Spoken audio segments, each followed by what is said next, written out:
Hello everyone, welcome back to my channel. কেমন আছো তোমরা সবাই?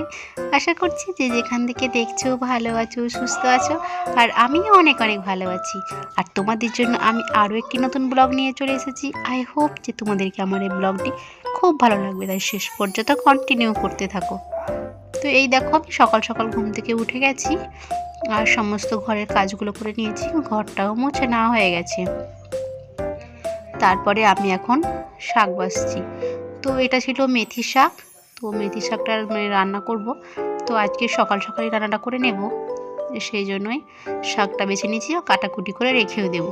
তো এখন আমি স্নান করিনি, সব শাক সবজিগুলো কেটে রেখে দেবো, তারপরে স্নান করব, যে পুজো পাঠ করব, তারপরে আমি রান্নাঘরে চলে যাব।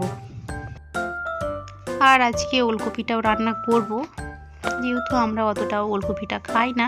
তো আজকে যেহেতু কিনেছি, একটু স্বাদ হয়েছে যে খাই, তো সেই জন্যই তোমাদেরকেও শেয়ার করব যে কীভাবে আমরা ওলকপিটা রান্না করে থাকি।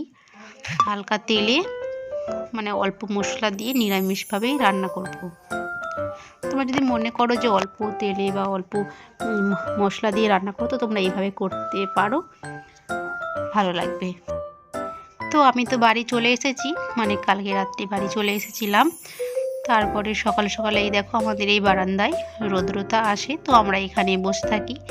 ছাদে টুকটাকভাবে উঠে থাকি, ছাদে অতটাও উঠি না, যেহেতু ছোটো বাচ্চা, সেই জন্যে উঠি না। আমরা নিচেই বসেই সমস্ত কিছু রোদটাও পোয়ে নিই, আর এদিকে শাক সবজিগুলোও কাটাকুটি হয়েও যায়। এই দেখো, আমি এদিকে করে, এটা আমার যা কেটে দিচ্ছে তরকারি বলতে ওলকপিটা কেটে নিচ্ছে। তো এইভাবেই খুব একটা বড় বড় করে নয়, ছোট ছোট করে আমি ওলকপিটা কেটে নিচ্ছি। তো তোমাদেরকে আমি অন্যান্য সবজি রান্নাগুলো দেখাবো না, জাস্ট আমি ওলকপিটাই রান্না করে তোমাদেরকে দেখাবো কীভাবে রান্না করি, সহজ পদ্ধতিতে, তোমরাও শিখে নাও। তো এইদিকে প্রায় কাটা হয়েই গেল। তো কাটাকুটি হয়ে গেলে আমি এবার ওলকপিটাকে ধুয়ে নেব, ধুয়ে তখন কড়াইয়ে দিয়ে দেব। তো আমার যা ওইদিকে অন্যান্য শাক সবজিগুলো রান্নাবান্না করছে, আর আমি এইদিকে এই ওলকপিটা রান্না করছি। তো এই দেখো, কড়াইয়ের ওপর তেল গরম করতে দিয়ে দিচ্ছি। তো এবার তেল গরমটা হয়ে যাচ্ছে। তো তেল গরম হয়ে গেলে আমি সেটা কড়াইয়ের ওপর ওলকপিটা প্রথমেই ওর 5 ফোড়ন দেব, তারপরে লঙ্কা ফেটানো দেব, আর তেজপাতা দিয়ে দিচ্ছি। এটা গরম হয়ে গেলে তারপরে আমি দিয়ে দেব ওলকপিটা। তো সমস্ত বাড়ির কাজকাম করতে করতে অনেকটা দেরি হয়ে যাচ্ছে রান্নাবান্না করতে, তো আজকে একটু তাড়াতাড়ি রান্নাবান্নাটা করে নিচ্ছি। তো এই দেখো, ওলকপিটা আমি এখন দিয়ে দিচ্ছি তেলের উপরে। তোমাদেরকে দেখালাম প্রথমে কী কী দিয়েছি, তারপরে আমি এটা দিয়ে দিলাম। তো সমস্ত কিছু দিয়ে দেওয়ার পরে আমি এটা একটু নেড়ে নিচ্ছি। তো এটা আমি গ্যাসে রান্নাটা করব, আর ওইদিকে আমার যা রান্না করছে মাটির উনুনে। এখন ঠান্ডার সময় তো মাটির উনুনে রান্না বান্না করতে বেশ ভালোই লাগে। আর এই দেখো, ঢাকা দিয়ে দিয়েছি অল্প করে। ঢাকা দিয়ে দেওয়ার পরে অনেকটাই পরে আমি উঠিয়ে নিচ্ছি। তো এর মধ্যে আমি টমেটো কুচি দিয়ে দিয়েছিলাম, তোমাদেরকে দেখানো হয়নি। আর এই শীতের সময় তো অনেক শাকসবজি কালারফুল রয়েছে, কি যে রান্না করব, অনেক রকমের, প্রতিদিনই 5 রকম 6 রকমের তো সবজি করতেই হচ্ছে, তার মধ্যে তোমাদেরকে একটা করেই দেখানো হচ্ছে। তো এই দেখো, আমি মশলাগুলোও দিয়ে দিলাম, এতে রয়েছে আদা, জিরা, আর কিছু তো বললাম, আমি বেশি কিছু মশলা দেব না। স্বাদ মতন লবণ, আর দিয়ে দেব হলুদ। তো এটি দিয়ে দেওয়ার পরে আমি আবার একটু নাড়াচাড়া করে নেব। তো এইদিকে ততক্ষণে হচ্ছে। তো এইদিকে তো লঙ্কা গুঁড়া, আজকে আমি বাটা লঙ্কা দেবো না, আজকে গুঁড়া লঙ্কাটাই দিয়ে দেব, সানরাইজের। এই দেখো, আমি লঙ্কা গুঁড়াটাও দিয়ে দিলাম। আজকে অতটাও ঝাল করব না, অল্প ঝালের মধ্যে এই রান্নাটা রেখে দেব। তারপরে আমি আবার অল্প একটু নাড়াচাড়া করে ঢাকা দিয়ে দেবো। এইভাবে ঢাকা দিয়ে রান্নাটা করে থাকবো। দেখো অনেকটাই মজে গেছে, আর দেখতেও বেশ কালারটা ভালো এসেছে।